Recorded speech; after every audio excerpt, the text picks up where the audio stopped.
What's going on, friends? So requested.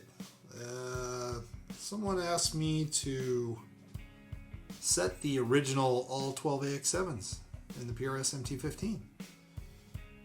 And I said, well, in order to do such, I got to write some sort of epic riff, because you guys have got to listen to it over and over and over again. So if you don't think it's epic, I'm sorry ahead of time. At least hope it does this when you're listening to it. If you can do that a little bit, then it's good. Okay, so what I have here is a whole bunch of tubes. So you guys, we've talked about this in my previous videos. So got a 5751 here from JJ and an ECC 81. I'm running those through different gain stages in the amplifier, still hitting it hard up front and kind of first order harmonics with a regular 12AX7.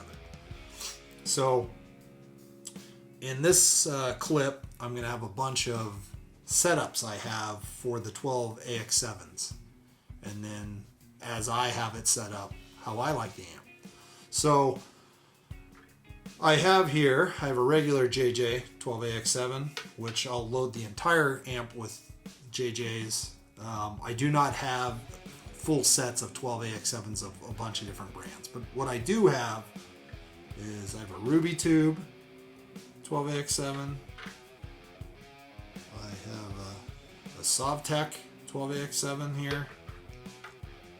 I have a Tung-Sol 12AX7, and then I have an Electro Harmonix 12AX7. So I figured what I'd do is I'd play it with my tube configuration in there, how I currently have it. Then I'll load it with all JJs of 12AX7s, and then with the rest of them, I'll change out the V1 preamp tube, which is the first order harmonics of how the amp gets hit. And you'll hear some different characteristics of how the amp, especially the high-end harmonics, is what I'm listening to. So the reason why I like my configuration is it really smooths out all that top-end stuff.